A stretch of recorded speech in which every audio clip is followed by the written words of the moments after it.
तो last episode के and पे हमने देखा था ग्रीन फॉरेस्ट किंग जो होते हैं वहां पर उन्हें एक लड़का मिलता है और वो उस लड़के से कहते हैं कि तुम यहाँ पर क्या कर रहे हो और लगता है कि तुम भी यहाँ पर ग्रैंड डीमन जनरल हो, लेकिन अगर तुम चाहो तो तुम मेरे ग्रीन फॉरेस्ट के अंदर आ सकते हो। मैं तुम्हें ग्रीन फॉरेस्ट का हिस्सा बना लूंगा, बस तुम्हें यहाँ पर इन लोगों को छोड़ना होगा। अगर तुम यहाँ पर इन लोगों को छोड़कर मेरी साइड के ऊपर आ जाओ तो मैं तुम्हें ट्रू मार्शल आर्ट सिखाऊंगा, जिससे तुम यहाँ पर वैराइटीज पाथ के ऊपर भी चल सकते हो। इससे तुम्हें काफी बड़ी अपॉर्चुनिटीज मिल सकती है। तो क्या तुम यहाँ पर ग्रीन फॉरेस्ट की फैमिली का हिस्सा बनना चाहोगे? तो वो लड़का जो होता है वहां पर सामने खड़ा होता है, लेकिन वो उसकी बातें सुनकर काफी ज्यादा गुस्सा हो रहा होता है। जबकि इसी के साथ एक सीन जो होता है हेडक्वार्टर का दिखाया जाता है, मेन टेंपल के अंदर, जहां पर उनका लीडर बैठा होता है। तो लीडर अपने साथियों से पूछता है कि बताओ क्या सिचुएशन है। तो स्वर डीमन जनरल उसके सामने बैठा होता है, वो उसे कहता है कि मैंने 4 ग्रैंड डीमन जनरल्स को नीचे भेजा है मेन टेंपल की रक्षा के लिए, और चारों डायरेक्शन में वो लोग आगे गए हैं जहां पर वो लोग फाइट कर रहे हैं। म्यूरियम की मेन फोर्सेस जो है वो डायरेक्ट सामने वाले रास्ते से एंटर हो रही हैं जहां पर मास्टर जैंग है। तो मास्टर जैंग वहां पर उन सभी लोगों का रास्ता ब्लॉक कर रहे हैं, वो अकेले जहां पर उन सभी लोगों को संभाल रहे हैं। लेकिन अभी तक यहाँ पर हमारे लिए इंपीरियल फोर्सेस आई नहीं है।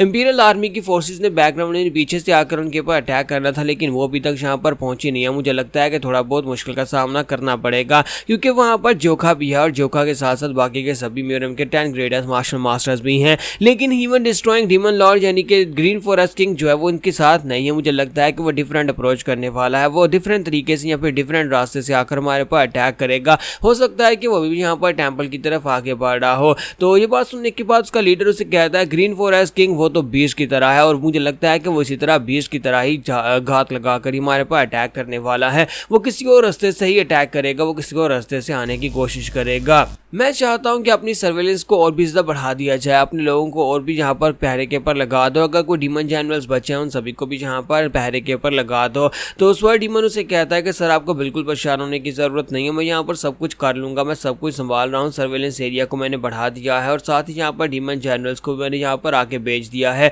अगर हमें कोई भी प्रेजेंस महसूस होती है अपने मेन टेंपल के इर्द गिर्द, तो हम लोग उसी वक्त जाकर उनके ऊपर अटैक करने वाले हैं। अगर ये ग्रीन फॉरेस्ट हो या फिर कोई भी हो, लेकिन आज कोई भी यहाँ पर हमसे बच नहीं पाएगा। आज इस बैटल को फाइनली खत्म करने का वक्त आ चुका है। तो लीडर उससे कहता है कि अब जबकि यहाँ पर इंपीरियल आर्मी बहुत ही जल्दी पहुंचने वाली है, तो इसका मतलब यह है कि ये लोग यहाँ पर एक जाल में फंसे हुए चूहे की तरह हो चुके हैं, जिन्हें दोनों तरफ से घेरा जा चुका है। तो एक तरफ से इंपीरियल आर्मी के सोल्जर्स इन्हें मार डालेंगे और एक तरफ से हम लोग इन्हें मार डालेंगे। तो म्यूरियम का हिस्सा आज यहाँ पर खत्म हो जाएगा। म्यूरियम के 10 ग्रेटेस्ट मार्शल मास्टर्स और साथ में जितने भी इनके डिसाइपल्स हैं वो सारे के सारे आज यहाँ पर खत्म होने वाले हैं। जबकि यहीं पर से नेक्स्ट सीन में इंपीरियल पैलेस का दिखाया जाता है कि इंपीरियल पैलेस की आर्मी के भी ये लोगों को यहाँ पर इनकी मदद करने के लिए आना था, लेकिन क्योंकि आपको पता होगा कि उनकी कर्ट लीडर जो है वो इस वक्त इंपीरियल पैलेस के अंदर है। इंपीरियल पैलेस का जो एम्परर है वो इस वक्त पूरी तरह से उसके कंट्रोल में है। तो वहाँ पर का सीन दिखाते हैं कि एम्परर जो होते हैं वो इसके खिलाफ हो जाते हैं।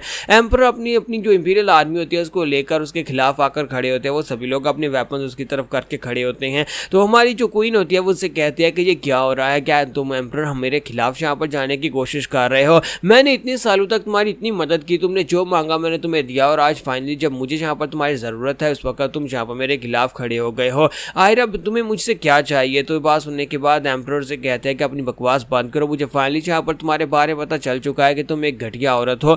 मैं यहाँ पर अपनी मॉर्टेलिटी के लिए तुमसे चीजें मांगता रहा, मैं तुमसे डिमांड्स करता रहा, और तुम डिमोनिक कल्ट के लोग यहाँ पर मेरे लोगों को मारते रहे। अब मैं एक एम्परर भी हूँ, मैं सिर्फ और सिर्फ एक इंसान नहीं हूँ, बल्कि मैं एक एम्परर भी हूँ जिसने यहाँ पर इतने सारे लोगों की देखभाल करनी है। सभी लोग अब यहाँ पर रो रहे हैं, सभी लोग मर रहे हैं, तो फिर मैं यहाँ पर आराम से बैठकर तुम लोगों के नीचे कैसे लगकर बैठा रह सकता हूँ? इसी वजह से डिमोनिक कल्ट के लीडर है, फाइनली मुझे पता है कि तुम्हें यहाँ पर मरना होगा, ताकि तुम्हें मरने के बाद, तुम्हारे मरने के बाद शायद मैं यहाँ पर कुछ रिपेंट कर सकूँ। मैंने जो कुछ भी बुरा काम किया है वो सब कुछ मैं यहाँ पर रिपेंट करना चाहता हूँ। तो डीमन क्वीन जो होती है वहाँ पर अपनी पावर्स को रिलीज करती है और कहती है कि तुम्हारी हिम्मत कैसे भी मेरे सामने इस तरह से बात करने की? पहले तो तुम कभी यहाँ पर मेरे सामने मुंह नहीं खोल देते और आज यहाँ पर तुम मेरे सामने बात कर रहे हो। तो एम्परर से कहते हैं कि अपनी बकवास बंद करो, तुम यहाँ पर एम्परर के सामने बात नहीं कर सकती। कि वहाँ पर सोल्जर्स भी होते हैं, वो भी उसे कहते हैं कि तुम्हारी हिम्मत कैसे भी यहाँ पर एम्परर के सामने अपनी पावर्स को रिलीज करने की? हमारे एम्परर हर एक के एम्परर है और तुम्हारे भी एम्परर हैं, तुम्हें भी यहाँ पर इसके सामने अपना सर झुकाना ही होगा।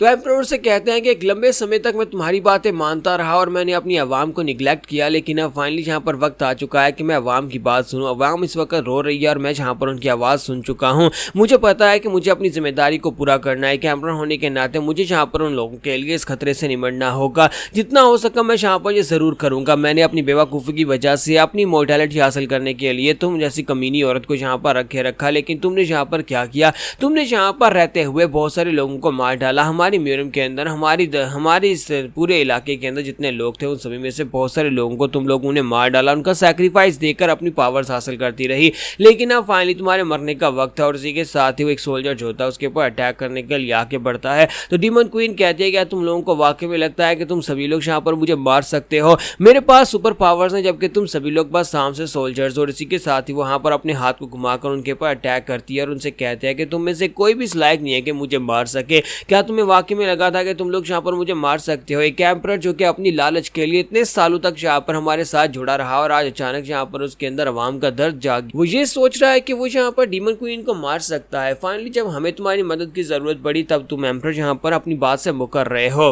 अगर तुम अपनी बात से मुकरोगे तो फिर तुम्हें यह आइडिया तो होना चाहिए कि डिमोनिक कर्ल तुम्हारे साथ क्या कुछ कर सकता है। अगर तुम डिमोनिक कर्ल के खिलाफ जाओगे तो फिर डिमोनिक कर्ल भी तुम्हारे खिलाफ जाएगा।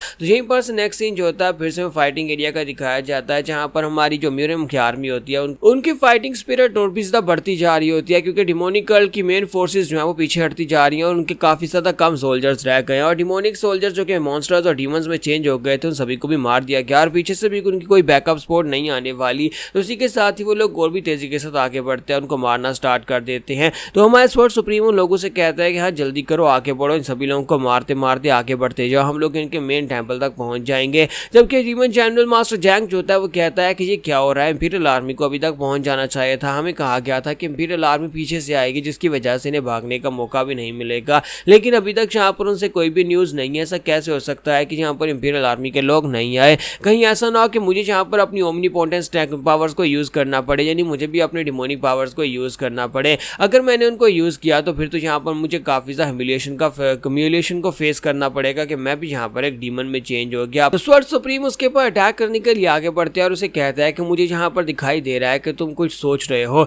लेकिन इतना ज़्यादा सोचने का कोई फायदा नहीं है। अगर तुम्हें गिव अप करना है तो फिर अभी गिव अप कर दो, यही तुम्हारे लिए सबसे बेस्ट मोमेंट्स हैं। और इसी के साथ ही वो आगे बढ़कर उसके ऊपर स्ट्राइक लगाते हैं। जब उसके ऊपर स्ट्राइक लगाते हैं तो हमारे जो मास्टर जैंग होते हैं वो अटैक को ब्लॉक करते पीछे की तरफ जंप लगाते हैं, जबकि सुप्रीम जो होते हैं वो नीचे की तरफ झुककर उसकी टांग से उसको पकड़ लेते हैं और उसकी टांग से पकड़कर उसे वहीं पर ग्राउंड के ऊपर गिरा देते हैं। फिर साथ अपनी तलवार को उठाते हैं और कहते हैं कि अब यहाँ पर फाइनली तुम्हारे मरने का वक्त आ चुका है। लेकिन जब वो अटैक करने लगते हैं तो एक लड़का वहां पर बीच में आ जाता है और आकर उनके अटैक को ब्लॉक करता है ताकि उन्हें रोका जा सके। और इसी के साथ ही मास्टर जैंग फिर से उठकर खड़े हो जाते हैं और उसे कहता है कि तुम्हें क्या लगा था कि तुम यहाँ पर इतनी आसानी से मुझे हरा दोगे? मैं इतनी आसानी से तो बिल्कुल भी नहीं हारने वाला। अगर ऐसी बात है तो फिर मुझे भी यहाँ पर अपनी पावर्स को यूज करना पड़ेगा, मुझे अपने डिमोनिक पावर्स को ही यूज करना पड़ेगा। तो वो सुप्रीम के ऊपर जब अटैक करने लगता है तो उसी के साथ ही हमारी मिस जियोन पीछे से निकल कर आ जाती है। तो नामगोंग जियोन उसे कहते हैं कि मुझे नहीं लगता कि यहाँ पर जैसा तुम सोच रहे हो बिल्कुल वैसा ही चलने वाला है। मिस जियोन वहां पर आने के बाद डीमन चैनल के ऊपर एक जबरदस्त स्ट्राइक लगा देती है। तो यहाँ पर हमारी एपिसोड 164 का एंड करेंगे और नेक्स्ट एपिसोड में देखेंगे क्या मिस जियोन यहाँ पर मास्टर जैंग को हराने वाली है।